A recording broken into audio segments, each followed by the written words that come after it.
And ladies and gentlemen, we are, there we go, live for our post-game show up here in the press box at Lady Canes Field. Lady Hurricanes drop a doubleheader to Valdosta State this afternoon. Both games very close. Both games Lady Canes kind of done in by the long ball. Unfortunately, a bunch of home runs from Valdosta State, one in the first, a couple in the second.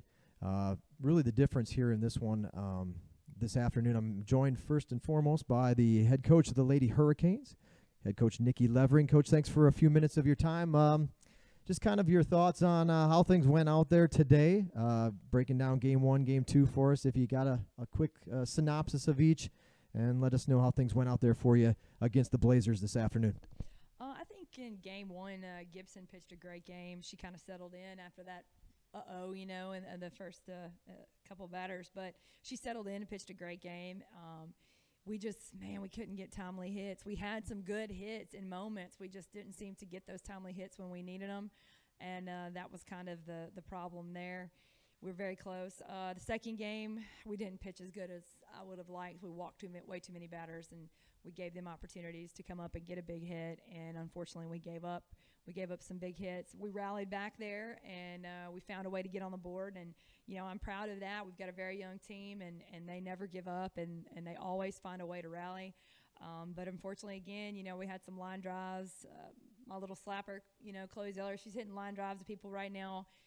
Michaela Barlow, same thing. I mean, just we're hitting it right at people, and it's frustrating, but hopefully we'll just keep swinging the bat, and those hits will start to fall for us. Yeah, and this is a game, I mean, the first game, all the runs were scored in the first inning. Yep. And then it was kind of a pitcher's duel, and both pitchers got out of jams and really fought hard on both sides to keep it a 2-1 final score. Second game, again, a couple of long balls, a 2-run home run, a 3-run home run, and then they answered your 2-run rally with 2 of their own in the sixth to kind of keep that distance between you guys. But this is a team, Valdosta State's a program that has given us fits since we've turned Division II. We've never been able to beat them. It seems like this year, I mentioned it during the broadcast, but an eight-inning walk-off at their place for them to win, another walk-off in the game two at their place, 2-1 final. And I mean, it felt like at least this season the gap was that closed a little bit, and we're on the door to some great things. What were you telling your girls after the ball game out there on the field?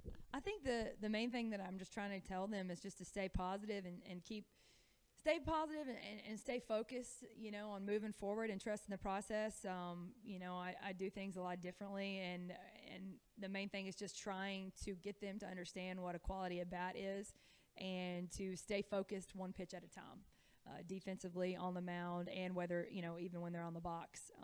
VSU is always a good program, so I'm glad that we're playing them a lot closer than what they're used to, and, hopefully next year we'll knock that door down a little bit better. I'll be looking forward to that. But right now we just got to move forward and look to Georgia College on Friday and go from there.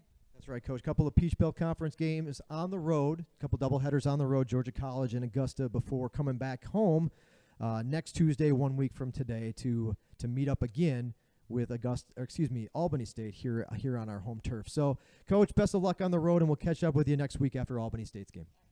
Thank you. That was head coach Nikki Levering. We're joined by freshman Lauren Kuerzi, the Lady Canes first baseman. Kuerzi with a hit and an RBI in each game. You've been swinging a hot stick. You had a couple of hits against Columbus State, couple of our few hits that we were able to get against the Cougars, unfortunately, when we opened up Peach Belt Conference play last week. Lauren, how are things going for you? I guess a little bit first about today's ball game, and then just maybe a little bit about how your freshman year's been here as a member of the Lady Canes program. Defensively, I had to step up and take first base in, and I've just been learning every practice, trying to get better at what I'm doing over there, and I think it's getting there. I mean, and then hitting defense, not offensively, I'm working on inside. I'm having trouble, and that's just where I'm trying to stay in there. But other than that, doing what I can. Yeah, so far so good. Again, you're swinging one of the hotter sticks in the lineup right now, and we hope for that'll continue for you this weekend.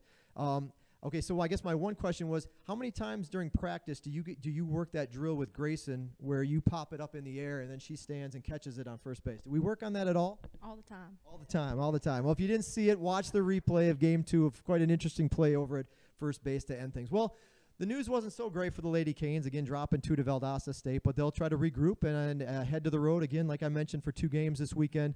And we'll see you back here on the Surge Sports Network 1 week from today, 3 o'clock start against Albany State. Thanks for tuning in. Have a great rest of the week, a great weekend, and we'll see you next Tuesday.